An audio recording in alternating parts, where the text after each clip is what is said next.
Hello students, આજે આપણે ધોરણ 12નો ચેપ્ટર નંબર 6નો આ લેક્ચર નંબર 2માં પોલીન્યુક્લિયોટાઇડ શૃંખલા અથવા એને આપણે ડીએનએ અને આરએનએ કહીએ છીએ.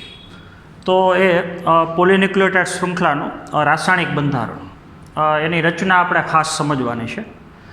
તો આપણને ખબર છે સજીવોની અંદર ન્યુક્લિક એસિડના બે પ્રકાર છે. એક ડીઓક્સીરિબોન્યુક્લિક એસિડ અને એક કહી શકો રિબોન્યુક્લિક એસિડ. તો ડીએનએ અને આરએનએ બંને ન્યુક્લિક એસિડના પ્રકાર છે અને બંને ન્યુક્લિક એસિડ એ પોલીન્યુક્લિયોટાઇડ શૃંખલા સ્વરૂપે આવેલા છે. તો એમાં આપણે અમુક બાબતો રચનાની દ્રષ્ટિએ ક્લિયર કરવાની છે. તો સૌથી પહેલાં તો આવશે ન્યુક્લિયોસાઇડ.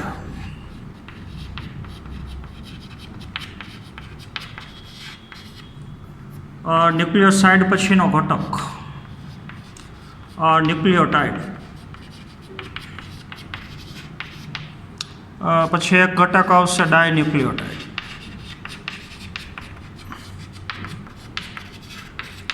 અને છેલ્લે આપણે સમજવાનું છે પોલીન્યુક્લિયોટાઇડ. તો જે પ્રશ્ન અત્યારે આપણે ચલાવીએ છીએ એ આમ તો આપણે ધોરણ 11માં આખા પ્રશ્નની આપણે માહિતી લીધેલી છે. તો ગયા પીરિયડમાં આપણે તમને કીધું હતું કે ધોરણ 11માં જે તમે ડીએનએની રચના સમજાશો, પોલીન્યુક્લિયોટાઇડ શૃંખલાની રચના સમજાશો, એ જ બેઠી રચના છે. તો એમાં થોડું આપણે વધારે યાદ કરવાનું છે. તો સૌથી પહેલાં તો આપણને ખબર છે ડીએનએ અને આરએનએ બંને પોલીન્યુક્લિયોટાઇડ છે, પણ એ ન્યુક્લિયોટાઇડના જોડાવાથી બનેલા પોલીન્યુક્લિયોટાઇડ છે. તો ડીએનએ હોય કે આરએનએ હોય, બંનેના બંધારણમાં ડીએનએ અને આરએનએ બંનેના બંધારણમાં ન્યુક્લિયોટાઇડ આવેલા છે. ન્યુક્લિયોટાઇડ ભેગા મળી અને પોલીન્યુક્લિયોટાઇડ શૃંખલા બનાવે છે. ને એ પોલીન્યુક્લિયોટાઇડ શૃંખલા એની એક જ શૃંખલા હોય તો એને આરએનએ કહીએ છીએ. અને પોલીન્યુક્લિયોટાઇડની બે શૃંખલા જો એકબીજા જોડાઈ જાય હાઇડ્રોજન બંધથી તો એને આપણે ડીએનએ કહીએ છીએ. પણ બંને અણુની અંદર થોડા ઘણા તફાવત હોય છે. તો સૌથી પહેલાં આપણે ન્યુક્લિયોટાઇડથી શરૂ કરીએ છીએ. તો આપણને ખબર છે કોઈ પણ ન્યુક્લિયોટાઇડમાં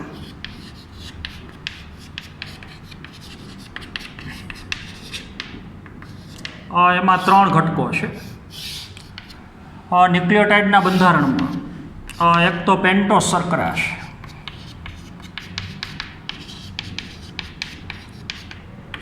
તો પેન્ટોસ શર્કરા પાછી બે પ્રકારની છે. ન્યુક્લિયોટાઇડના બંધારણમાં આવેલી પેન્ટોસ શર્કરા કાં રિબોઝ પ્રકારની હોય છે અને કાં ડીઓક્સીરિબોઝ પ્રકારની હોય છે. આરએનએનો અણુ હોય તો આરએનએના બંધારણમાં આવેલો જે ન્યુક્લિયોટાઇડ છે તો એના બંધારણમાં રિબોઝ હોય છે. અને ડીએનએનો અણુ હોય તો ડીએનએના બંધારણમાં જે ન્યુક્લિયોટાઇડ છે એ ન્યુક્લિયોટાઇડની અંદર પેન્ટોસ શર્કરાનો પ્રકાર ડીઓક્સીરિબોઝ છે. તો રિબોઝ શર્કરા તમને ખબર છે આપણે આ રીતથી દર્શાવીએ છીએ. પહેલા ક્રમના કાર્બન ઉપર OHH, બીજા ક્રમના કાર્બન ઉપર HOH, ત્રીજા ક્રમના કાર્બન ઉપર HOH, ચોથા ક્રમના કાર્બન ઉપર એક બાજુ H અને આ બાજુ આવશે CH2OH. તો આ રિબોઝ પ્રકારની પેન્ટોસ શર્કરા છે. ડીઓક્સીરિબોઝ પ્રકારની પેન્ટોસ શર્કરા હોય તો તમને ખ્યાલ છે આની જેમ જ પ્રથમ ક્રમના કાર્બન ઉપર OHH, બીજા ક્રમના કાર્બન ઉપર HOH ન હોય, બે બાજુ H હોય તો એક ઓક્સિજન રિબોઝ કરતાં આમાં ઓછો છે. બીજું ત્રીજા ક્રમના કાર્બન ઉપર HOH, ચોથા ક્રમના કાર્બન ઉપર H, પાંચમા ક્રમનો કાર્બન CH2OH. તો આ ડીઓક્સીરિબોઝ પ્રકારની શર્કરા છે. તો ન્યુક્લિયોટાઇડના બંધારણમાં એક અણુ પેન્ટોસ શર્કરાનો હોય, એક અણુ નાઇટ્રોજન બેઝનો હોય.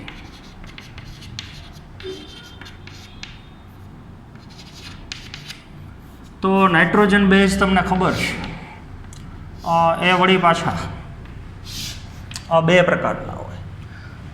નાઇટ્રોજન બેઝનો પ્રકાર કાં પ્યુરિન પ્રકારનો હોય અને કાં પિરિમિડિન પ્રકારનો હોય. રાસાયણિક બંધારણમાં 2 રિંગ હોય, આપણે દર્શાવીએ એ પ્રમાણે. તો પ્યુરિન હોય તો આપણને ખબર છે એડેનિન અને ગ્વાનિન એ 2 પ્યુરિન પ્રકારના નાઇટ્રોજન બેઝ છે. અને જો બંધારણની અંદર સિંગલ એક જ રિંગ હોય તો એ પિરિમિડિન પ્રકારના છે. તો એમાં તમને ખબર છે ગ્વાનિન છે, સાઇટોસિન છે, થાઇમિન છે, યુરેસિલ છે અને સાઇટોસિન છે. તો TUC આ 3 પ્રકારના નાઇટ્રોજન બેઝ એ પિરિમિડિન છે અને 2 પ્રકારના નાઇટ્રોજન બેઝ એ પ્યુરિન પ્રકારના છે. તો નાઇટ્રોજન બેઝના કુલ પ્રકાર 5 છે. 5માંથી 2 પ્રકારના નાઇટ્રોજન બેઝ પ્યુરિન પ્રકારના છે અને 3 પ્રકારના નાઇટ્રોજન બેઝ એ પિરિમિડિન પ્રકારના છે. બીજું, ન્યુક્લિયોટાઇડના બંધારણમાં એક અણુ ફોસ્ફોરિક એસિડનો હોય છે. ફોસ્ફોરિક એસિડ તમને ખબર છે H3PO4. તો એને આપણે બતાવીએ છીએ H3PO4 એટલે 3 બાજુ OH અને એક બાજુ આવશે ડબલ બોન્ડ O. તો H3PO4 એટલે ફોસ્ફોરિક એસિડ. તો હવે સૌથી પહેલાં તો ન્યુક્લિયોટાઇડ આ ત્રણેયનો એક અણુ જોડાઈ જાય. દાખલા તરીકે પેન્ટોસ શર્કરામાંથી 2માંથી ગમે એક પ્રકારની પેન્ટોસ શર્કરા, નાઇટ્રોજન બેઝમાંથી 5માંથી કોઈ પણ એક અણુ પેન્ટોસ શર્કરાનો, એક અણુ નાઇટ્રોજન બેઝ અને એક અણુ ફોસ્ફોરિક એસિડ. આ ત્રણેય જોડાઈ જાય તો બનતો એક અણુ ન્યુક્લિયોટાઇડનો છે. અને પછી એમાં ઘણા બધા ન્યુક્લિયોટાઇડ જોડાઈ જાય તો બનતી આખી શૃંખલા એ પોલીન્યુક્લિયોટાઇડ છે. તો સૌથી પહેલાં તો આવશે ન્યુક્લિયોસાઇડ અને પછી બનશે ન્યુક્લિયોટાઇડ. બરાબર આપણે સમજવાનું છે. જો એક અણુ પેન્ટોસ શર્કરાનો ને એક અણુ નાઇટ્રોજન બેઝ આ 2 જ જોડાયેલા હોય તો એને ન્યુક્લિયોસાઇડ કહેવાય. અને પછી એમાં ફોસ્ફોરિક એસિડ જો ઉમેરાય તો ન્યુક્લિયોસાઇડ ફેરવાઈ જાય ન્યુક્લિયોટાઇડમાં. તો આપણે અલગ અલગ રીતથી લેવું પડે. દાખલા તરીકે રિબોઝ શર્કરા, પેન્ટોસ શર્કરામાં રિબોઝ શર્કરા, એની હારે જોડાતો નાઇટ્રોજન બેઝનો પ્રકાર દાખલા તરીકે એડેનિન હોય અને ભેગું ફોસ્ફોરિક એસિડ જોડાય તો ન્યુક્લિયોટાઇડ બન્યું. પણ આ 2 જ જોડાય તો ન્યુક્લિયોસાઇડ છે, પછી એમાં ફોસ્ફરસ ઉમેરાઈ જાય તો એ ન્યુક્લિયોટાઇડ છે. તો એ આખી રચના થોડી આપણે સમજીએ. તો બધા એના બંધારણીય સૂત્ર એ બધું તમે જાણો છો. તો સૌથી પહેલાં આપણે ન્યુક્લિયોસાઇડ લઈએ. તો આપણને ખબર છે પેન્ટોસ શર્કરા આપણે મોટું કરીને બતાવીએ છીએ સમજ માટે.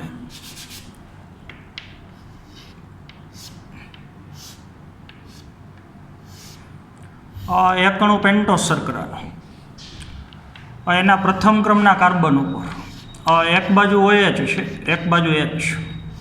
બીજા ક્રમના કાર્બન ઉપર દાખલા તરીકે રિબોઝ હોય તો H અને OH છે. ત્રીજા ક્રમના કાર્બન ઉપર H અને OH છે. ચોથા ક્રમના કાર્બન ઉપર H છે અને અહીંયા CH2OH. OH આપણે આ બાજુ બતાવીએ છીએ. તો એક અણુ આ પેન્ટોસ શર્કરાનો છે. 2માંથી ગમે એ પેન્ટોસ શર્કરા, પણ દાખલા તરીકે આ રિબોઝ છે તો આપણે અહીંયા R લખશું. હવે પેન્ટોસ શર્કરાનો પહેલા ક્રમનો કાર્બન બરાબર સમજવાનું છે. પેન્ટોસ શર્કરા એનો પ્રથમ ક્રમનો કાર્બન અને એની સાથે જોડાયેલો OH. તો પ્રથમ ક્રમના કાર્બન સાથે જોડાયેલો હાઇડ્રોક્સિલ સમૂહ અને અહીંયા સામે આવશે નાઇટ્રોજન બેઝ. આપણે 1 કે 2 રિંગ એવું કાંઈ નથી બતાવતા, સીધું નાઇટ્રોજન બેઝ. 5માંથી ગમે એ પ્રકાર હોય, એડેનિન હોય તો સંજ્ઞા એ બતાવશું. તો હવે આનો જે કાર્બન છે એ સીધો જોડાશે અહીંયા. તો ગ્લાયકોસિડિક બંધથી આ કાર્બનનું સીધું જોડાણ અહીંયા થશે. તો એની સાથે જોડાતો નાઇટ્રોજન બેઝ અહીંથી પાણીનો અણુ એ દૂર થઈ જશે. OH સમૂહ આવે સામે સામે તો આપણને ખબર છે, આપણે સીધું જોડાણ બતાવી દઈએ. તો આ જે રાસાયણિક બંધનું નામ છે એનું નામ કહેવાનું એન ગ્લાયકોસિડિક બંધ.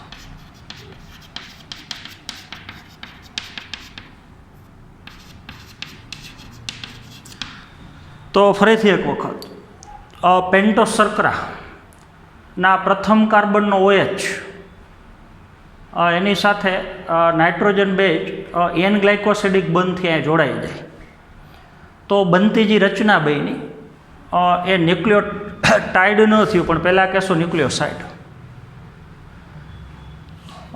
અગત્યની વસ્તુ તો એ ન્યુક્લિયોસાઇડ ખરેખર તો 8 પ્રકારના બની શકે. તમે વિચારી શકો અહીંયા દાખલા તરીકે હું એડેનિન મૂકું ને એ રિબોઝ શર્કરા હોય. આપણે રિબોઝ શર્કરા રાખી અને 4 પ્રકારના નાઇટ્રોજન બેઝ અહીંયા મૂકીએ તો આપણને ખબર છે RNA હોય, RNA તો એના બંધારણમાં અને DNAના બંધારણમાં જે ન્યુક્લિયોટાઇડ હોય એમાં નાઇટ્રોજન બેઝના પ્રકાર એ અલગ અલગ હોય. તો A, G અને C એ બંનેની અંદર હોય. પછી RNA હોય તો એમાં યુરેસિલ હોય અને DNA હોય તો એમાં થાઇમિન હોય. તો થાઇમિન RNAમાં ન હોય અને યુરેસિલ DNAમાં ન હોય.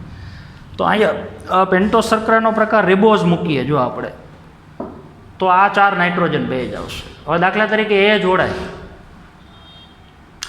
તો એકલાને એડેનિન કહી છે, પણ જો એડેનિન પેન્ટોસ શર્કરા એ જોડાઈ જાય તો ન્યુક્લિયોસાઇડ બન્યું. તો એ ન્યુક્લિયોસાઇડનું નામ એડેનોસાઇન કહીશું. બરાબર સમજવાનું છે. પેન્ટોસ શર્કરા તરીકે રિબોઝ હોય અને નાઇટ્રોજન બેઝ તરીકે એડેનિન હોય. તો એડેનિન અને રિબોઝ શર્કરા જોડાઈ જાય તો ન્યુક્લિયોસાઇડનો પહેલો પ્રકાર એડેનોસાઇન થયું. બીજું અહીંયા દાખલા તરીકે એની જગ્યાએ G છે તો ગ્વાનોસાઇન થઈ ગયો. જેની જગ્યાએ C છે તો સાઇટિડીન થઈ ગયું. એની જગ્યાએ U છે તો યુરિડીન થઈ ગયું. તો 4 પ્રકારના ન્યુક્લિયોસાઇડ, આ 4 પ્રકારના નાઇટ્રોજન બેઝ આની સાથે જોડાવાથી બને છે. તો અત્યારે અહીંયા 4 પ્રકારના નાઇટ્રોજન બેઝ લઈ શકો. એડેનિન જોડાય તો એડેનોસાઇન, ગ્વાનિન જોડાય તો ગ્વાનોસાઇન, સાઇટોસિન જોડાય તો સાઇટિડીન, યુરેસિલ જોડાય તો યુરિડીન. બીજું જો આ પેન્ટોસ શર્કરાનો પ્રકાર ડીઓક્સીરિબોઝ હોય તો તમને ખબર છે અહીંયા એક ઓક્સિજન ઓછો હોય, બે બાજુ H હોય તો બીજા ક્રમના કાર્બન ઉપર તે એક ઓક્સિજન ગુમાવી દે. તો એની સાથે હવે દાખલા તરીકે એડેનિન જોડાય તો એડેનોસાઇન એની જગ્યાએ ડીઓક્સી એડેનોસાઇન એમ કહેવાનું. રિબોઝ શર્કરા અને નાઇટ્રોજન બેઝ એટલે રિબોઝ શર્કરા અને એડેનિન જોડાય તો એડેનોસાઇન, પણ ડીઓક્સી રિબોઝ શર્કરા અને એડેનિન જોડાય તો આગળ શબ્દ એડેનોસાઇન તો છે જ, પણ ડીઓક્સી એડેનોસાઇન. તો ખાલી એડેનોસાઇન હોઈ શકે, ડીઓક્સી એડેનોસાઇન હોઈ શકે. એમ ખાલી અહીં ગ્વાનિન જોડાઈને જો પેન્ટોસ શર્કરા હોય રિબોઝ પ્રકારની તો ગ્વાનોસાઇન, પણ આ ડીઓક્સી રિબોઝ પ્રકારની પેન્ટોસ શર્કરા અને ગ્વાનિન જોડાય તો ડીઓક્સી ગ્વાનોસાઇન. અહીંયા ખાલી સાઇટિડીન કહીએ છીએ. રિબોઝ હોય અને ભેગું સાઇટોસિન હોય તો સાઇટિડીન કહીએ છીએ. તો અહીંયા કહેવાનું ડીઓક્સી સાઇટિડીન. એવી જ રીતથી અહીં યુરેસિલ જોડાય તો ખાલી યુરિડીન જ આવે. ડીઓક્સી યુરિડીન ક્યારેય ન આવે કારણ કે DNAના બંધારણમાં હોય જ નહીં. અને અહીંયા ડીઓક્સી થાઇમિડીન જ આવે, ખાલી થાઇમિડીન ન આવે કારણ કે RNAના બંધારણમાં થાઇમિન ન હોય. તો 8 પ્રકારના ન્યુક્લિયોસાઇડ બને છે. હવે 8 પ્રકારના ન્યુક્લિયોસાઇડમાં જો ફોસ્ફોરિક એસિડ જોડાઈ જાય તો 8 પ્રકારના સામે ન્યુક્લિયોટાઇડ બને છે. તો હવે દાખલા તરીકે અહીંયા પેન્ટોસ શર્કરાનો પ્રકાર ફરીથી આપણે લઈએ. રિબોઝ છે તો HOH, અહીંયા જોડાયેલો નાઇટ્રોજન બેઝનો પ્રકાર એડેનિન છે. તો હમણાં આપણે કીધું એમ પેન્ટોસ શર્કરાના પ્રથમ ક્રમના કાર્બન આયરે નાઇટ્રોજન બેઝ જોડાઈ જાય એન ગ્લાયકોસિડિક બંધથી. અહીં જે OH સમૂહ હતો એ દૂર થઈ ગયો. એમ 5મા ક્રમનો જે કાર્બન છે, પહેલો, બીજો, ત્રીજો, ચોથો અને 5મા ક્રમનો કાર્બન એ ચક્રની બહાર છે. તો 5મા ક્રમના કાર્બન સાથે જે OH સમૂહ છે એ જોડાઈ જશે ફોસ્ફોરિક એસિડ સાથે. તો અહીંયા આપણે બતાવીએ છીએ OH અને આ બાજુ OH. તો OH સામે આવે તો અહીંથી H2O પાણીનો એક અણુ દૂર થઈ જાય તો એક ઓક્સિજન જ વધશે. તો એક ઓક્સિજન અને 2 હાઇડ્રોજન એ દૂર થઈ ગયા તો ફોસ્ફરસ, ઓક્સિજન, કાર્બન. તો આને આપણે ફોસ્ફોએસ્ટર બંધ કહીશું. આ ફોસ્ફો અને આ બાજુ એસ્ટર બંધ. તો ફોસ્ફોરિક એસિડ 5મા ક્રમના કાર્બન સાથે જે OH જૂથ હતું ત્યાં ફોસ્ફો એસ્ટર બંધથી જોડાઈ ગયું. તો આખી જે રચના બની ગઈ એ ન્યુક્લિયોટાઇડ થઈ ગયું. તો એનું હવે નામકરણ બરોબર સમજવાનું છે. આ નામકરણ આમ તો આપણે 11મા ધોરણમાં તમને કરાવ્યું છે, પણ ફરીથી આપણે યાદ કરીએ. રિબોઝ શર્કરા અને એડેનિન 2 જ જોડાયેલા હોય તો એડેનોસાઇન કહીએ છીએ.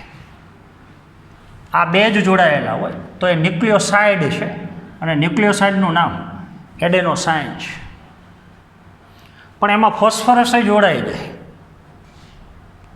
તો કહેવાનું એડેનિલિક એસિડ. તો ખાલી એડેનિન પછી એડેનોસાઇન અને એડેનિલિક એસિડ.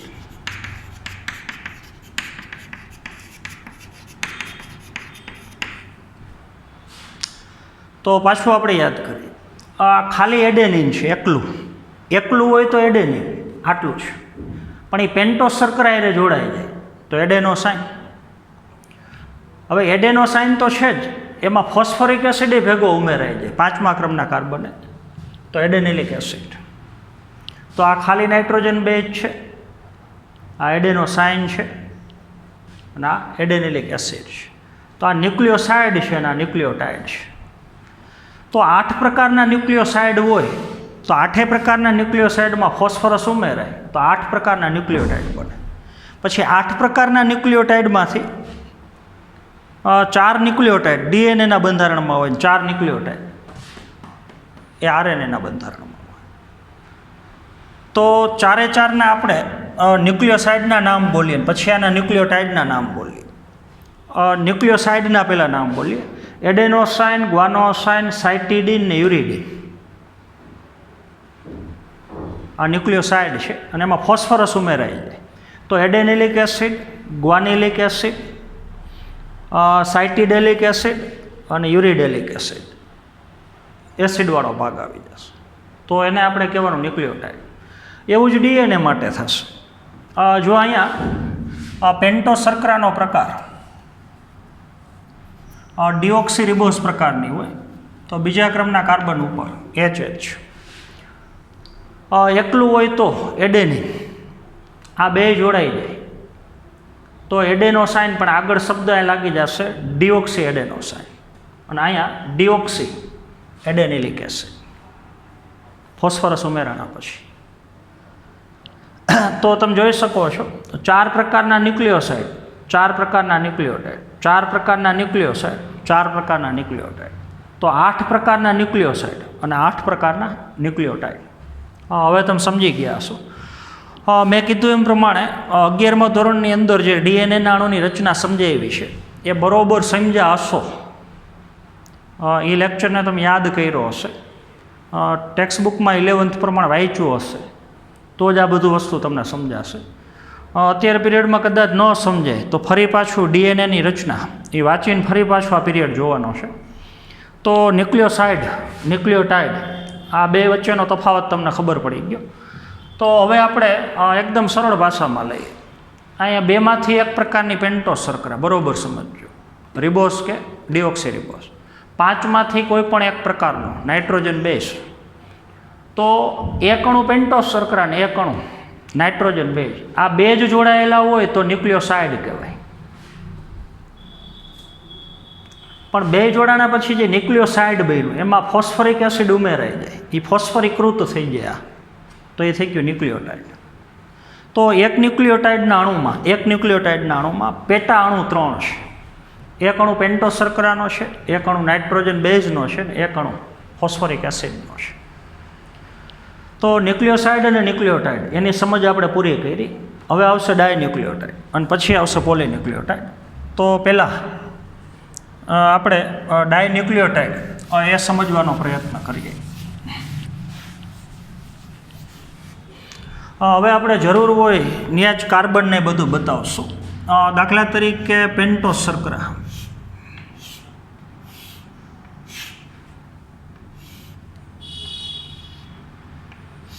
અહીંયા આપણે સીધું બતાવી દઈએ. આ નાઇટ્રોજન બેઝ એટલે એને જ લખી છે. આ પેન્ટોસ શર્કરા એટલે ખાલી પી લખી છે. એનો ત્રીજા ક્રમનો કાર્બન, અહીંયા H, આ બાજુ OH. આ પાંચમા ક્રમનો કાર્બન H, અહીંયા CH2, પછી અહીંયા oxygen, phosphorus, double bond O અને OH. આ XYZ કોઈ પણ એક ન્યુક્લિયોટાઇડ થઈ ગયો. તો એક ન્યુક્લિયોટાઇડના બંધારણમાં 3 ઘટકો છે. હવે આવા 2 ન્યુક્લિયોટાઇડના અણુ ફોસ્ફોડાયસ્ટર બંધથી એકબીજા હારે જોડાઈ જાય તો બનતા ઘટકને કહેશું આપણે ડાયન્યુક્લિયોટાઇડ. તો એકદમ સહેલું છે. બીજો અણુ આપણે બતાવીએ સમજ માટે આવી જ રીતથી. પેન્ટોસ શર્કરા,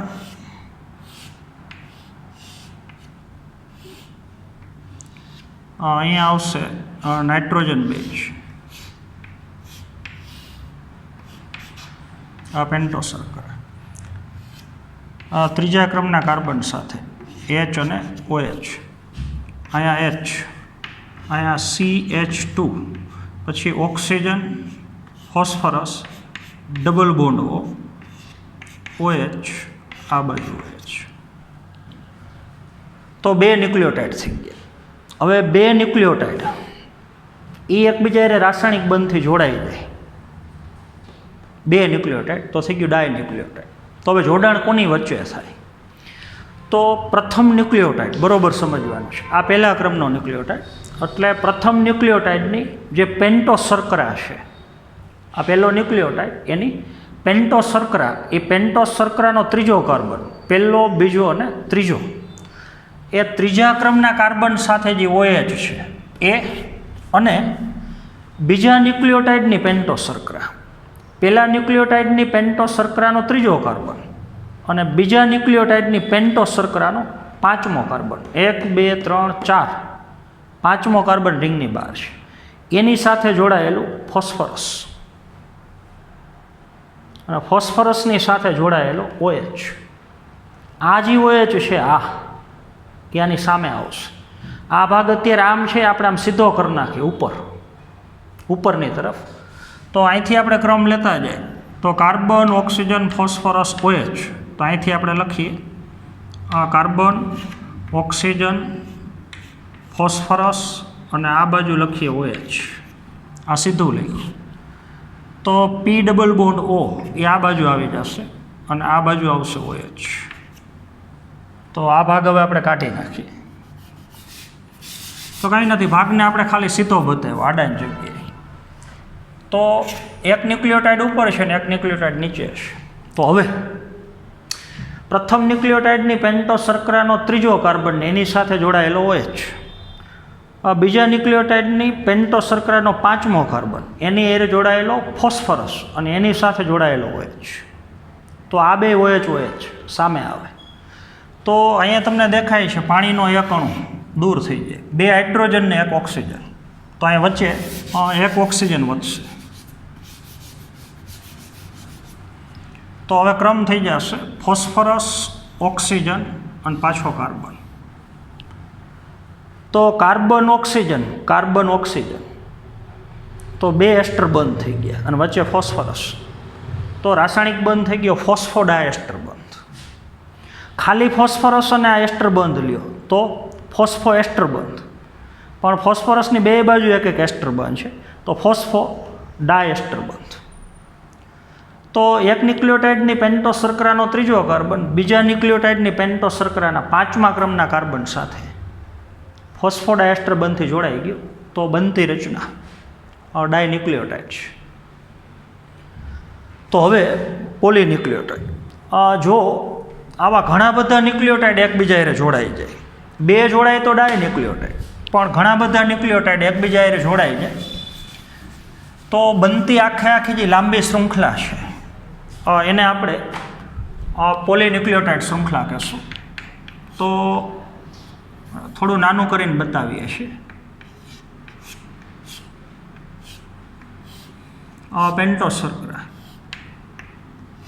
અહીંયા આવશે નાઇટ્રોજન બેઝ,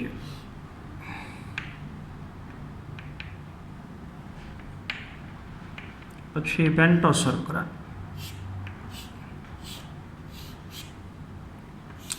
નાઇટ્રોજન બેઝ. એક રીંગે હોય ને બે હોય, પણ આપણે એક જ બતાવીએ છીએ, ત્યાં આપણે સમજી લેવાનું. પછી પેન્ટોસ શર્કરા,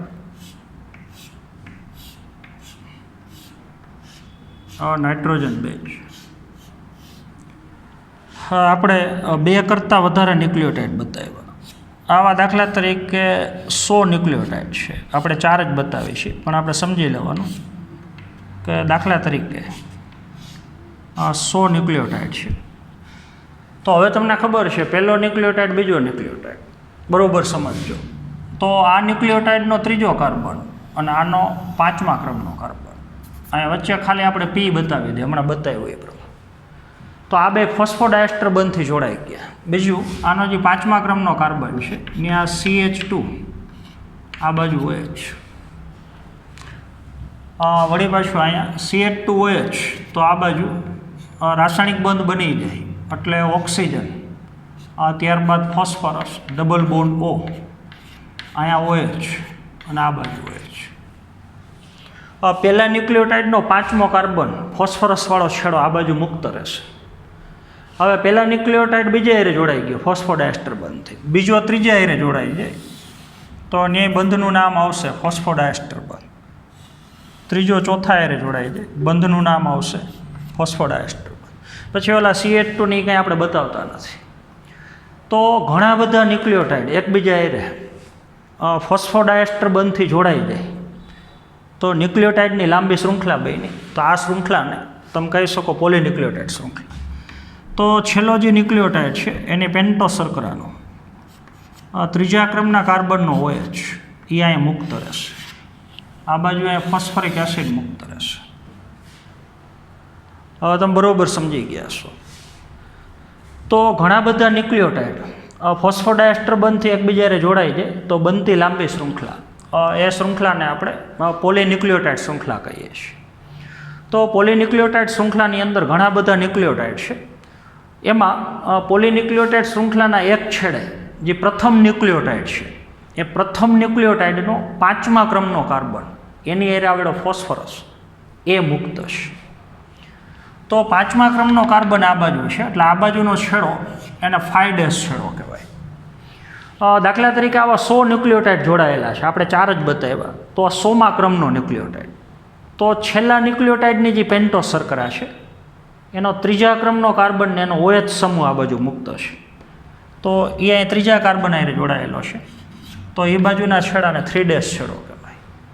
તો પોલીન્યુક્લિયોટાઇડ શૃંખલાની દિશા 5' થી 3' દિશામાં છે. એક બાજુના છેડે 5મો કાર્બન 5' છે. આનો 5મો કાર્બન ત્રીજા હારે રાસાયણિક બંધ બનાવતો નથી કારણ કે ઉપર ન્યુક્લિયોટાઇડ નથી, અને આનો ત્રીજો કાર્બન 5મા કાર્બન હારે રાસાયણિક બંધ બનાવતો નથી કારણ કે નીચે ન્યુક્લિયોટાઇડ નથી. આ પહેલો છે ને આ છેલ્લો છે. તો આ બાજુ 5મા ક્રમના કાર્બન હારે જોડાયેલો ફોસ્ફરસ મુક્ત રહી અને આ બાજુ ત્રીજા ક્રમના કાર્બન હારે જોડાયેલો OH મુક્ત રહી. તો એક બાજુનો છેડો 5' છે ને એક બાજુનો છેડો 3'. તો હવે બનેલી આખી જે લાંબી શૃંખલા છે એ શૃંખલાને તમે પોલીન્યુક્લિયોટાઇડ શૃંખલા કહીશો. પણ ત્યાં હવે થોડાક તફાવત હોય છે. હવે તમને ખબર છે જો RNAનું અણુ હોય તો આવી પોલીન્યુક્લિયોટાઇડની એક જ શૃંખલા હોય. તો હવે આપણે DNA અને RNA વચ્ચેના તફાવત લઈએ છીએ. સૌથી પહેલાં આપણે RNAની વાત કરીએ તો RNAના બંધારણમાં પોલીન્યુક્લિયોટાઇડની આવી શૃંખલા હોય પણ જેટલા ન્યુક્લિયોટાઇડ હોય આરએનએના બંધારણમાં, આપણે એમ કહીએ કે એક આરએનએના અણુમાં 100 ન્યુક્લિયોટાઇડ છે, તો બધામાં પેન્ટોસ શર્કરા એ રિબોઝ પ્રકારની જ હોય. અને બધામાં પેન્ટોસ શર્કરા રિબોઝ પ્રકારની હોય તો એના બીજા ક્રમના કાર્બનમાં એચ અને ઓએચ, બીજા ક્રમના કાર્બનમાં એચ અને ઓએચ, બધામાં એવું હોય. એની જગ્યાએ ડીએનએનું અણુ હોય તો તમને ખબર છે ડીએનએના અણુમાં પેન્ટોસ શર્કરાનો પ્રકાર ડીઓક્સીરિબોઝ હોય, તો બીજા ક્રમના કાર્બન ઉપર એચ ઓએચ ન હોય, બે બાજુ એચ એચ હોય. બીજું, આરએનએના બંધારણમાં નાઇટ્રોજન બેઝના 4 પ્રકાર છે, એ, જી, સી અને ટી. તો આરએનએના બંધારણમાં યુરેસિલ ક્યારેય ન હોય, સોરી આપણે ઊંધું કરી નાખ્યું. આરએનએના બંધારણમાં થાઇમિન ક્યારેય ન હોય, એટલે એમાં યુરેસિલ હોય. તો થાઇમિન ફક્ત ડીએનએના બંધારણમાં, તો ડીએનએના બંધારણમાં યુરેસિલ ન હોય અને આરએનએના બંધારણમાં થાઇમિન ન હોય. તો આરએનએના બંધારણમાં જેટલા ન્યુક્લિયોટાઇડ છે એ બધા ન્યુક્લિયોટાઇડમાં જે નાઇટ્રોજન બેઝ છે એમાં 4 શક્યતા હોય છે. કાં એડેનિન પ્રકારનો હોય, ગ્વાનિન પ્રકારનો હોય, સાઇટોસિન, યુરેસિલ. તો આરએનએના બંધારણમાં ટી ન હોય અને ડીએનએના બંધારણમાં યુરેસિલ ન હોય. તો થાઇમિનનું બીજું નામ 5-મિથાઇલ યુરેસિલ છે. યુરેસિલનું જ રૂપાંતરિત સ્વરૂપ એટલે થાઇમિન. તો કહી શકો કે યુરેસિલમાં જે 5મા ક્રમનો કાર્બન છે, બરાબર સમજ, યુરેસિલમાં 5મા ક્રમના કાર્બન આયરે જો મિથાઇલ સમૂહ જોડાઈ જાય ખાલી, તો યુરેસિલનું રૂપાંતરણ થઈ જાય થાઇમિન.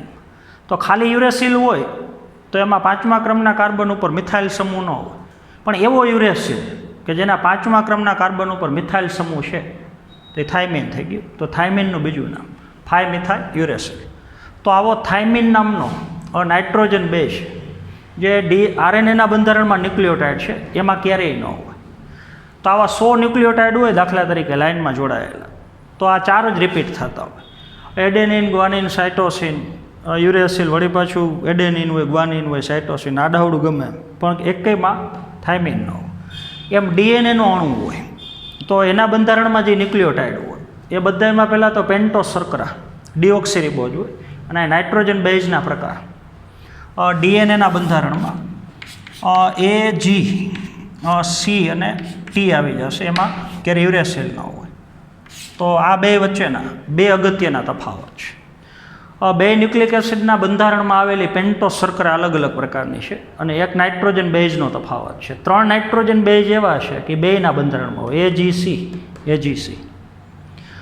બીજું, આરએનએના બંધારણમાં પોલીન્યુક્લિયોટાઇડની આવી સિંગલ શૃંખલા હોય અને ડીએનએના અણુના બંધારણમાં તમને ખબર છે 2 પોલીન્યુક્લિયોટાઇડ શૃંખલા હોય. આ એક છે, એક શૃંખલા 5' થી 3' દિશામાં છે, તો સામે આના કરતાં વિરુદ્ધ શૃંખલા જે ઊંધી દિશામાં હોય, તો આખી શૃંખલાને પકડીને ઊંધી કરી નાખવાની. તો આ ભાગ નીચે હોય ને આ બધાનો ભાગ પેન્ટોસ શર્કરાનો ઊંધો હોય. તો હવે ડીએનએનો અણુ હોય દાખલા તરીકે, તો ગોઠવણી કેવી રીતથી હશે એ આપણે થોડું સમજીએ. તો પીરિયડનું ટાઈમિંગ કેટલુંક થયું છે એ આપણે થોડું જોઈ લઈએ. જો વધારે થઈ ગયું હોય ટાઈમિંગ, ઓલરેડી આપણે 34 મિનિટ તો આમ તો થઈ ગઈ છે, એટલે મોટો પીરિયડ થઈ જશે, તો આપણો પ્રશ્ન થોડો અધૂરો રહેશે. આટલું આપણે હજી એક વખત થોડું રિપીટ કરીએ. સૌથી પહેલાં તો ડીએનએ અને આરએનએ બંને પોલીન્યુક્લિયોટાઇડની લાંબી શૃંખલા સ્વરૂપે છે. પોલીન્યુક્લિયોટાઇડ શૃંખલા ડીએનએ અને આરએનએ એનો બંધારણીય ઘટક ન્યુક્લિયોટાઇડ છે. ન્યુક્લિયોટાઇડના અણુમાં એક ન્યુક્લિયોટાઇડ છે, 3 પેટા એકમ છે, પેન્ટોસ શર્કરા, નાઇટ્રોજન બેઝ અને ફોસ્ફરિક એસિડ. બીજું, પેન્ટોસ શર્કરામાં 2 શક્યતા હોય, કાં રિબોઝ પ્રકારની હોય ને કાં ડીઓક્સીરિબોઝ. નાઇટ્રોજન બેઝમાં 5 શક્યતા હોય, એડેનિન, ગ્વાનિન, સાઇટોસિન, થાઇમિન અને યુરેસિલ. એમાંથી એડેનિન અને ગ્વાનિન એ 2 રિંગવાળા હોય, પ્યુરિન પ્રકારના છે. અને 3 નાઇટ્રોજન બેઝ, થાઇમિન છે, યુરેસિલ છે, સાઇટોસિન છે, એ 1 રિંગવાળા હોય, એને પિરિમિડિન કહેવાય. બીજું એની સાથે જોડાયેલો ફોસ્ફોરિક એસિડ. બીજું પેન્ટોસર્કરાન નાઇટ્રોજન બેઝ, આ 2 જ જોડાય તો પહેલાં ન્યુક્લિયોસાઇડ બને, અને 2 જોડાણા પછી એમાં ફોસ્ફરસ ઉમેરાય છે તો એને ન્યુક્લિયોટાઇડ કહેવાય. તો ન્યુક્લિયોટાઇડ બન્યા પછી ઘણા બધા ન્યુક્લિયોટાઇડ, એનો ત્રીજો અને પાંચમો કાર્બન, ત્રીજો અને પાંચમો એની પેન્ટોસર્કરાના, એની વચ્ચે ફોસ્ફોડાએસ્ટર બંધ બની જાય તો બનતી આખી લાંબી શૃંખલા, એને આપણે પોલીન્યુક્લિયોટાઇડ શૃંખલા કહીએ છીએ. તો આવી પોલીન્યુક્લિયોટાઇડ શૃંખલા ડીએનએના બંધારણમાં આવ્યો હોય અને આરએનએમાં આવ્યો હોય. તો આગળ હવે આપણે એક શૃંખલા બતાવી છે. આવી એક જ શૃંખલા હોય, એક જ શૃંખલા, તો મોટાભાગે આરએનએનું અણુ હોય, પણ પોલીન્યુક્લિયોટાઇડની આવી 2 શૃંખલા હોય પરસ્પર વિરુદ્ધ દિશામાં. એક 5' થી 3' દિશામાં હોય, અને સામે જે શૃંખલા હોય એમાં ઊંધું થઈ જાય. અહીંયા જે શૃંખલા આવે તો આ બાજુ 3' થી 5', અને પછી 2 શૃંખલા હાઇડ્રોજન બંધથી એકબીજા જોડાઈ જાય. તો ખબર છે તમને, એની સામે ટી આવે, જેની સામે સી આવે, સી હોય તો પાછું જી આવે. તો એ બધી રચના આપણે આવતા પીરિયડમાં સમજશું. તો એને આપણે ડીએનએનો અણુ કહીએ છીએ. તો ડીએનએના અણુની શોધ કેવી રીતથી થઈ એની માહિતી હજી બાકી છે. ડીએનએના અણુની રચના કેવી હોય, ડીએનએના અણુની વિશિષ્ટ પ્રકારની 5 પ્રકારની લાક્ષણિકતાઓ, તો એ બધું આપણે આવતા પીરિયડમાં સમજશું. તો આજના પીરિયડમાં આપણે અહીંયા સુધી આપણે રાખશું. Thank you.